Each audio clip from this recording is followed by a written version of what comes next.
Inside Out. Okay. On the Inside Out, ne Joseph Tamale Mirundi nga bulijjo. Mirundi, kituufu wawandikidde Museveni okumugamba nti osonyiye bakoddomi be naye abalabule bakuveeko bakuwere sente zo. Is that letter right or it was an allegation? No, it is right. Why? I've told you that the president summoned them and told them, God apologize to that man. You wronged him. He speaks with a lot of anger. When I give him money, come back to me. With him, katikitegeeza ebintu ebyo. Was Museveni creating an impossibility? Kuba bamanyi tebasobola kujja. Bo balowooza distraction. Tebalabanga ka defiant alinga nze. Lwaki gwe osoose okupondooka n'owandiika? Ate nze mpondoose. Nze nzikiriza President yagambye. President yagambye, if he wants to work with us, he will come back. If he does not want, leave him. Kuba omulinzi njoze nnyo. Naye ate mukubye. Tewalibeerawo bwa President wejjoyo atya. Kubanga bwe kibayita okuteesa mwe temukimanyi. Baagala recording ezedda. Zino bakwata nga batta abantu. Baagala zino eziriwo. Baagala mbaleke batte. Basokole enda z'abantu. Era Museveni ogamba ono lwabwoko agende mu Mwagowa. Kampuni ze ezirimu zizo wazina kyotunda Mwagowa. Sina. Tuyina. Kubanga bo babadde mu desperation nti batte abantu. Kana akazunzolu akayina entwe. We are going to go to make a hospital. You were stupid. You know, bajja kuliya kye bajja babasawo abakoleramu. Kuba the ultimate goal kuba kujjamu organize. But they want to make a modern hospital. Ngokikolerawo. If you are only homosexual, who can allow you to make a boys' school in the area? They will not allow because you already. No. So has your letter reached the president? They have used a good goal. My intention, I will go and talk to Museveni. Omulinzi tutte nnyo sente zange buli lunaku muyalooza nja kufa. Deny this man money. N'abagagga n'abagaana. But medicine. What I'm saying, have you delivered the letter to Museveni? Nkugambye, this is not how I work. How did I know? Balyoka banoonyoona omwana Tamale. Omanyi sente zange z'abawadde. Museveni gave me a printing. N'adduka naye n'azimbanga ssekoko. Yalowooza, Erichi Mirundi is a nuclear bomb. Erichi Mirundi is a muteeka ku ttaka. He did not anticipate fighting for 10 years. I peeled the Kataka backwards. Nkuwakatambi nkakuwe. Nkuwakatambi akali ebukedeya. Nedda. Lwaki okatya? Anti tuli mu Christmas. Kyabazinga akayina. Totambulira abantu nnaku. Totambulira abantu nnaku. Akanu kanka amazzi. Kano kanka amazzi. Akebukedeya kano kanka amazzi. Kano kange enjaga. Kano kange omusagama. Kano kange omulambo gw'embwa. Keyasamuzanga vikisi. Keyasamuzanga salompasi. Keyasamuzanga obugolo. Akebukedeya. All of those situations people are Baba Yodde. I tell the security government is engineer. Me. Let me tell you. If I find my wife sleeping with a houseboy, I don't make a noise. If I was a woman and I find my husband sleeping with a house girl, we separate beds. Quietly. I don't make a noise. Kakati government emazungu yenze emyaka ana egamba ati yakutte abaagala ogiwambu oweekends ate muwange okimanyi buli gwe bakwata okusula government bali 3 mu omu mayo yeba government ya Museveni bw'agala ogiwambu baba 3 mu ogu mubagoberere buli boogera ba 3 mu lafebo toyinza kwogera nti waliwo abaagala okuwamba government munyigenge unyizinga nvuuza munyigenge envuuza munyigenge envuuza nituyogera ndi government bage if they are capable of people to think overthrowing a government. Kankubulye muwanga kukyotomo abasobola gavumenti balinga benzi. Omusajja ayenda ku mukazi asooka n'amukolinako n'alaba nga tovareactinze. Omukazi n'omukubira essimu. Madam, yes, I admire you. Okay, you are not the first one. Naye omukazi agamba nti I'm married. Next time you ring me, I will expose you to my husband. Oddamu mukubira. Tosobola. Ono driver aba akuvuga, avuga mukazi wo. N'amukuba jiya bamuteeka mu bisambi. N'alaba nga taliactinze. N'ategeera nti ono akwanika. People to contemplate overthrowing the government. It must be in its interest position. If it was earlier, what were insurgency Teso, insurgency in Northern Uganda, ADF, insurgency in Uganda, Chirimutu, I can accept. But today, that a soldier can contemplate what is was Tebagala Mugos.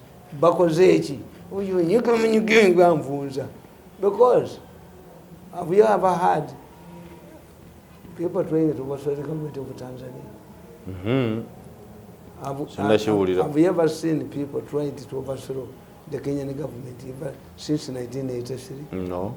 Have you ever seen the government of Rwanda arraigning before people before court trying to overthrow it? No. Where? Contemplating overthrowing government means they have found loopholes. So you think it shouldn't be good for them to announce it? Announce it? No. Should contain it. But yes. It's an occurrence. Banyigenge mvunza. Tuyogera. Bachaging n'emisango emirala. Kankubulira. Gundi Habyarimana yakwata millions of dollars n'aziteeka mu Uganda to kill Rwejemu. I was talking to Rwejemu. Many Banyarwanda believed that I was a Munyarwanda because of my name.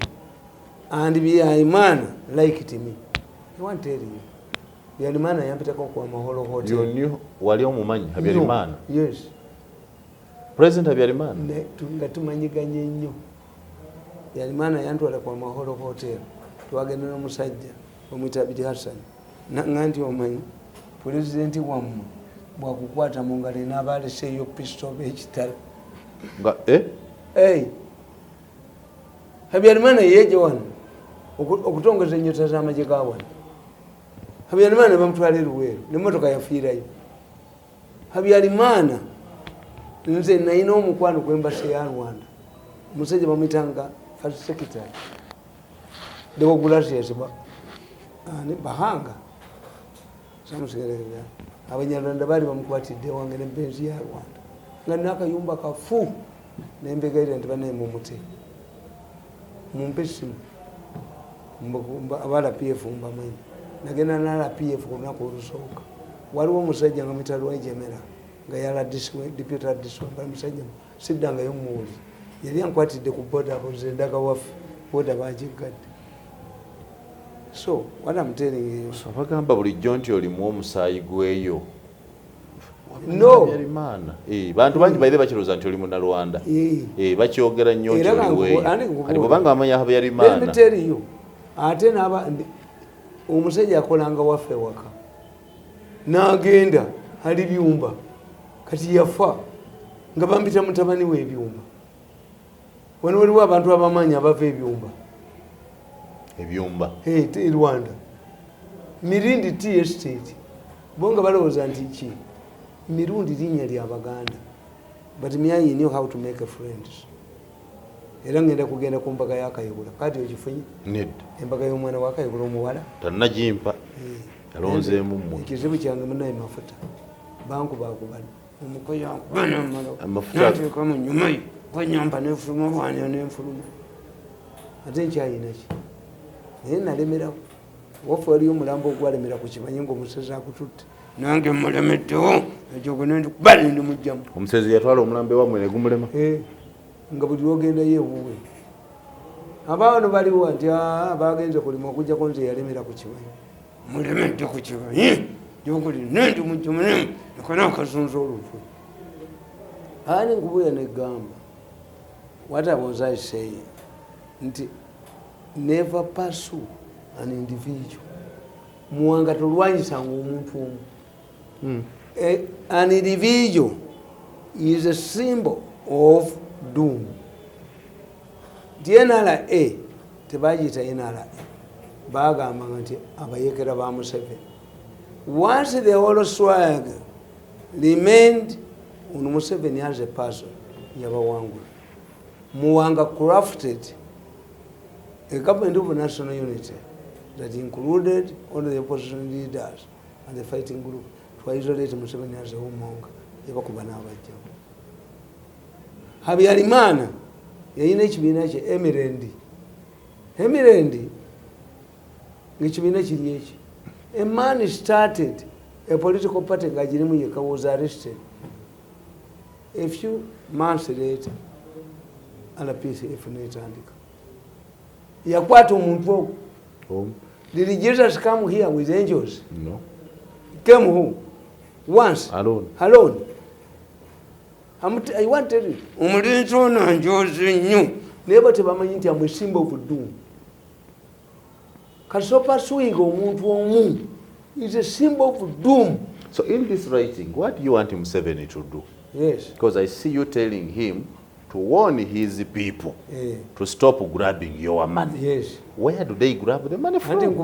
Is the giver. Let me tell you. As Muarwachi, Museveni gave me 6 billion to buy a printing press. The bank bucket ticket a billion years, and the State House. Museveni nabaga nti oyo omusajja yayambala t-shirt zaffe nakye tumuwe ekyuma sente tebazibba. Museveni waliwo omusajja yagenda ewuwe n'amugamba nti njagala mirundi yona tumuwe 5 billion n'aleeta cheeke. Namugamba nti 5 billion entono tumuwe 10. Manyi Museveni kyeyakola? Cheeke zombi yazikwata, sente nazitwala mu kalulu. Why do you want to bribe my man? Nofikirawe. Golooza byakola nedda. Museveni mugezi nnyo. Yali oyagala bba, yali ayagala bba bano mutabani waayitemu. Kwa yali amanyi likodi ani yakuba Mbabazi? Mirundi.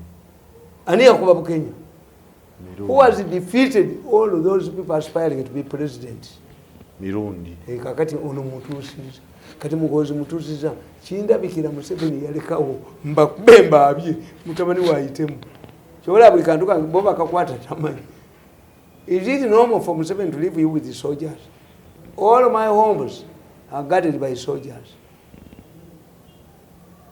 Muno musajja muntu mulamu oyo. Owa poliisi mulungi nnyo tamala gakuba masasi. Wali odekonga batwa choosing. Mirundi ejeyo pistol. A policeman gives you guidance. Twagenza okuzikanaga nti nabyewo abanuupu wano kankubeere emabega. Adivingina abanuupu. Abeerewo. Katugenze mu kuziika. Kabannuupu bajjute. Nimbaga nti abombalaba naye yange enkofiira ffenna tuli babbi. Tuli bafere.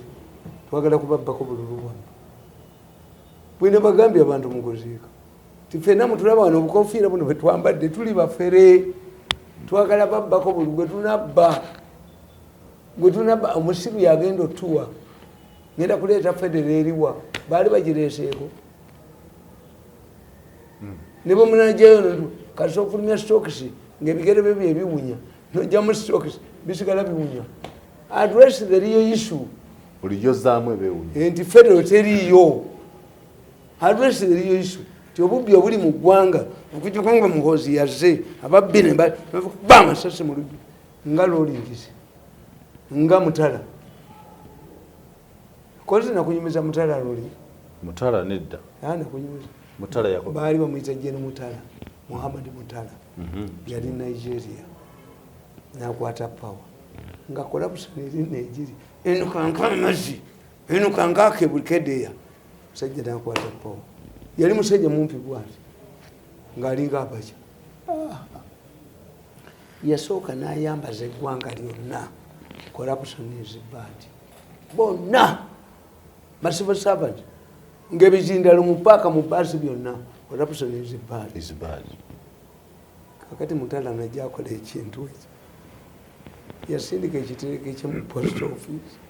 Mutala president yasindika ekitereke kye mu post office n'agenda akijjeyo n'atuukira ku reception where is my ka document kakano where is my parcel where is the collar kisaba engozi kigisaba ani Mutala n'akikuba oluyi nakyo ne kitokosa ate kyamutegeera nti kikubalugana na president kozi layini eri emabega yabakuumi be ne bakiyoola ne bakyetika ne bakirinnya mu kifuba ne bakyambula empale ne firimbi ne bagifumitamu ekikwaso n'abalongo ne bafumitamu empiso boko netokota kati webategeerera nti Mutala bategeera nti Mutala president yakoze eki yaze yaliwo president yenyewe wekyakuba oluyi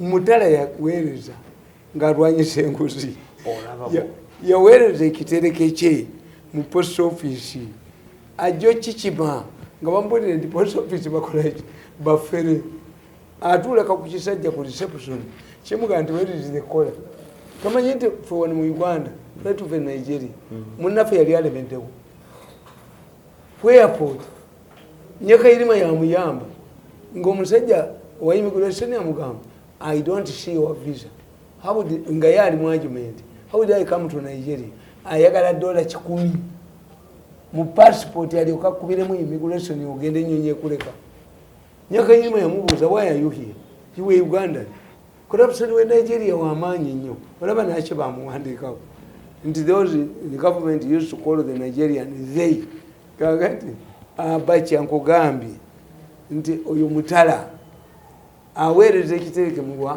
mu post office nga kiri manya ga mulala ajjo kikima kuba mwe temulebye ku post office letter box bwabanga bungi nnyo post office mugende bulabe nga tulina ebbaluwa zino eziriko envelope gyosiba obusibu yo tesemwa tusomwa kabeeranga kantu awo teregulamu biki bino byonna bigiddwako essimu eno kakati Mutala agenda ku reception pulezidenti ow'eggwanga gwolooza nti portrait zifaanana Museveni portrait z'abakazi zibafaanana there is no woman afaanana ekifaananyi kye mukalubu is computer manipulated abantu tebalonda mukazi mukadde ebifaananyi by'abakazi byonna ebiri mu mawulire byonna fake si bwe bafaanana balinga embuzi zeeno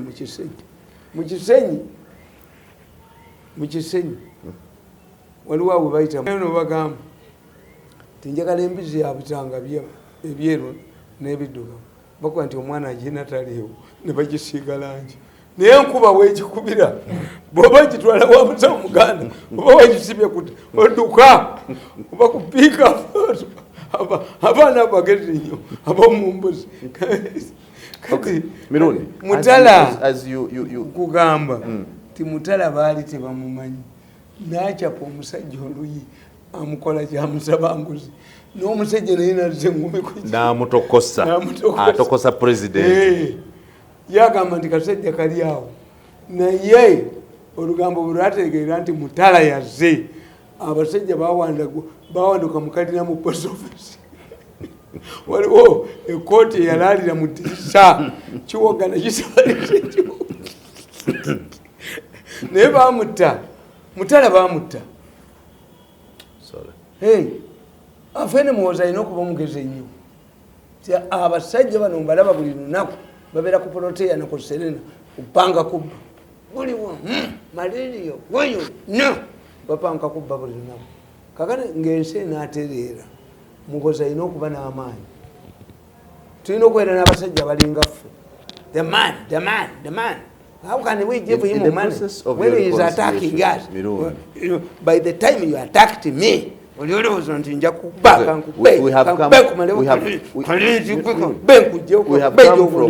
come from far. Are you now ready to sit with Museveni and be reassigned to work for him after all this long? Now that you understand, first of all, he let you not see ye but others. No bategera. Let me tell you, I have achieved What are my objectives? One, baali baagala mbumbawe recording sinzo zibawa, they will haunt them in the future. Ajje egindi ajje kyankwanzi apologized, Mirundi apologize, yali agenda kujja azimba ono ne kanni nali njesibye nali mbatire kyankwanzi 10 bafu 5 kubisako nga njagala kumujjamu bujozi obwo bwazanyamu. Apologize to apologize to you. You committed your crimes. Ozinyamunze. So you think bwani mazo kubatta gwe nosigalawo? Nange nali ngenda. You were ready? Yes. Nali njagala omulenzi ono ngende naye kibasomese nga Hamas. Ne bayiye ekirala. Kano akazonzo olutute kayinza kuvako bajja katta. You see, let him come in eyabwe yabakalugire. Asaininga document nalingenda nikiwanuka baba yo muganda munno ani gwojoga umwayiko imi lwaki toyogera naye bwogezi n'agamba nti balonze kiwanuka ne kalugire okanazinga pati ya mugozi nalinyayo kiwanuka nalinja musitula salinyayo nga temusobola kwogera no ayina kyeyankola akimanyi ate jjajjawe basala musala mini ya musala nono bali musala bakati nkubulira negamba nti bakitegedde sijogebwa naye tonzizeemu andi nkubulidde nkugambye have achieved all my objectives. Now I've returned the recordings. Now they sound are they yours? Ekyokubiri mbaganye okusokola abantu. Have not been bribed. Siri mbalaze nti imbeerawo emyaka 10 nga temuniddeeko sinza kufuuka ekidoli kyamuko ekidoli kyevunise kiniye mwolabe baba nokunyala muyina okubeera lugosi mu lugosi lwe eriki mirundi is a nuclear bomb namwanviizo nze nakumwa ennyuma. Then you say this man Museveni roti wesikolotingisa sinza kusoleddeleko ekyogo nerikugwamu kakati today tuligo. Three, I wanted to shape the succession. Simukkiriza kukwata ku power. Ogenda okuswala. You are promising Museveni that cessation to cease fire. But you speak so. Bring my money. By the time that boy took my money from Mekanisha, where is Mekanisha? If the baby is crying, can you think that it will stop crying? Give me my money, Kalenzi Gui. Obanku Benku Mareu. I'm ready to fight for another 10 years. They don't have a future in this country. I've totally exposed them. And what they can do is to do business. Whereas without political power is zero. Bajja kuduka chobola Ramaphosa yasoka kula bugaga nasokachi. Nze siruzinga nabo. Sijja kusika Kalenzi Gui. Miaka 10. Did you underestimate my resolve to fight? What I'm telling the president, Baba Deva Shogede, what I'm telling the president is akwata sente zange mumanyi, akwata buli chompa mumanyi, akwata chei mumanyi. Abireka komye. Tasobola kumpangula. La political landscape ekyuse nnyo. Bajja mukubaba mutiri wala. Musajja mugezi nnyo. Mukubuzizza. Now that you are heading to reconciliation, to cease the fire, do we see you return to work with Mr. Museveni? Wagamba oli mbizi to what I want is money. If I get money, I can rehabilitate. Omulenzi oyo sente zange zatutoze manyi. Ettaka lyange lyatutte. Politika gondi yange sente zange nagana bazasula. Eriki mirundi. Nakola mu ttako lyo. Bunyampa n'enfuluma bonya n'enfuluma. Omulenzi najuka family yange najinyako najinyalako. Bulinaku natunyomu natunyalako. Nemwanyi. Museveni alongoza ndi eggwanga lino liri tamanyi baba na mwana baba joga abantu oyo omulenzi ne bwana amuwa emmwanyi $20 billion annually mu America abantu bajja zitema yuva mukyawa is a hated man ne bwayimirira mu kalu dikula amukuba akalu nekoni amukuba akalu ajoze nnyo abantu akebukeri yankakuweeko afuma abasoga afuma kyabazinga ajja creating trouble musoga on the inside out ne Joseph Tamale Mirundi ono aganti ayombye ekiseera yabadde awadde President Museveni assurance nti we can seize fire singa ogamba ku bantu why do they pursue me They should stop pursuing me. They should stop grabbing my money. You put this in writing. So is it true? Because it is written. It is true. Is it true they have been grabbing? Tell him, has the president replied to your letter? Let me tell you, what I tell you. The president told them, and apologized to him.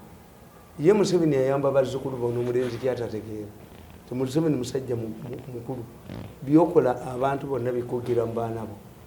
Era muwanga tokolanga ebintu by'obusiru. Nti bulowooza akasajja ako n'olutwe lwako. Kalowooza nti abantu bekasa emizigo tegikuba. Abo abaana basobola okuzaala abaana. They produce imbeciles. Abantu bemusse ne mubatta. Mwenda naga no. If you kill every accident victim, what about me? Tamale Mirundi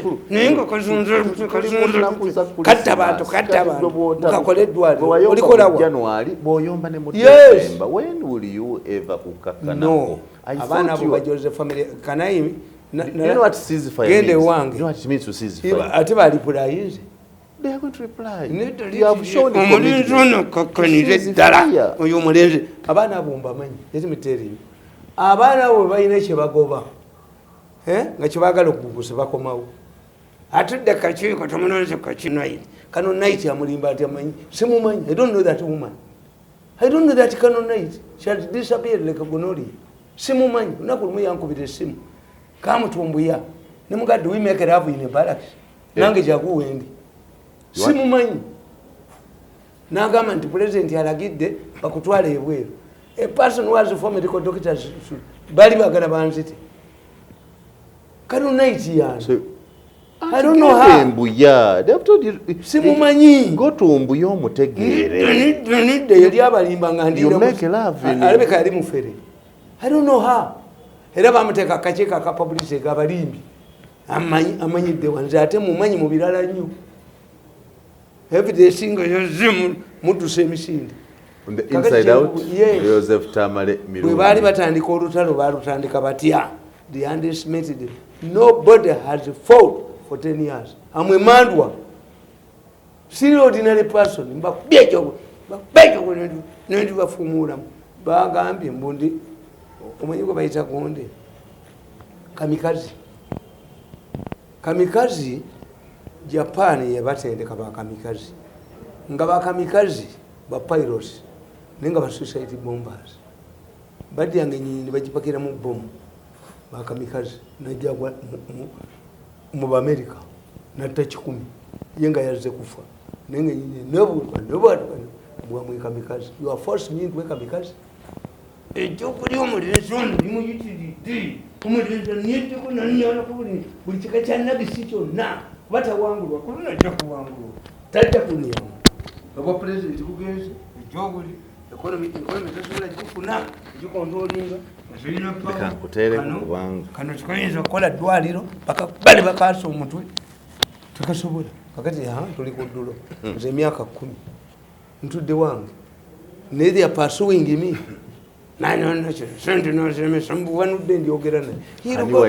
he'll go back home as a dispute. He is going to die. Omulenzi oyo musuule ddala njikola kuba bujoze rambo bye ne bajja ku mmere bagambye mbu bwe nyambala essuuti ya muhozi nfumanyi anamwanganga navawa omwana namwanganga navawa mugoza namwanganga mwavawa mugoza namwanganga navawa uya kumba namwanganga navawa abachoka abantu bakubya namwanganga navawa muhozi asigaliza presidency ya muhozi eri esigaliza abantu abo President Museveni and God. Hatani, yes. Muhozi's presidency is unstoppable. Mubida banemba jone ngateka muho. China linjo kule bamulenzo no. Mukba. Azimba ngaseko kumukubi ekibosozizi. Wali wa mwogera ku debate yon. And have you heard people including his name in the debate in the succession story? Mwali? No. If you can kill people when you are not in charge, what will happen? If you are in charge of government, you return Uganda into a human abattoir. Joseph Tamale Mirundi eyo bwetutyo bwetugimalirize badde yakuyomba buyombi ate kuyomba ki kyebulengenda buyombi byotabuse ekyo tukimaliriza Mirundi musajja oba bakukola ki goga nti walugaba lyedda lugwe balugera otambula oyogera otambula oyomba otambula oyogera otambula oyomba tetujogebwa emandwa tejogebwa tenimiteri nze bwe mba nalwana olutalo I avoid my mother maze emyezi mukaaga sebanga ku maama wange genda babuuza abewaffe bandabako saagala bayingiremu. I'm seeing the tail end of this battle. Obujozi bw'obulenzi obulowooza dangling of money. What you are saying is correct. Even my wives are saying, and he talks at night, he talks at what? Yes, pain is me. Gwegwe bafuula omulalu oyogera weka oyogera otambula onywa buli kiseera toyina omulenzi ono alina okugwa ennyo omulenzi alina okugwa ennyo gyobulimu gwemu erimu nyesa ku bantu aleme kutunyangamu kutunyalamu. The president told them this man has a cause. I've told you Kaihura has invited me to his daughters. Kaihura has invited you. Do they invite mad people? How many people have a following I have? But it pains me no one no mukolo kyona ne ku bantu. Yona duka na agenda mu America anonye sente. Nze nakuba mwafu. Kane kasonzo olufulwa kondo twi. Ikizonzo olufwe. We cannot give him money. By the time we grabbed my money with the Karisa, because he talks about go to you know magezi kuma nyuku. Return my money. Zekaba. What buwangu lwangako inzajiwe we can ngakubira akatambi. We cannot give him money. Everything we are planning for him. By the time you connived with the Karisa to take a 10 billion, nali nkokoze chimbwa gwe kalenzi gwe embwobuwa. But buwangu lwangako mbu 50-50. This time you are going to lose. We shall not give him money. Don't give him money. If I have lost it, they will kill you. Man will get Mirundi, they will kill you. The Africans are more dangerous in days than the refugee. That way, if you die today, who will fight? Mugabe babunonya muzika wa. Lule bamugana okudda. Bamuleta bulesi bwa muzike kollo. Mutesa yaduka misinde. Mukudda amini ya muwa kono rubaliyo. Yes, erinnya lya Lumumba balikomezaawo mukasankala bamu chartered plane to identify the underwear of a late husband. I will be mad. Omutego ejjogo liri mufumuka mu nyuma kuluna ejjogo lijja mufumuka mu nyuma okunyanga ku bantu nti buli mukozi wa State House kitoli twajja atoniemu atunyalemu. We are people, we come from prominent families. My mother, go back to Mama, do you humble me? I know contact and you go sit with me waiter. On the inside out, Joseph Tamale Mirundi, bwatyo bwayomba nebyo Mirundi.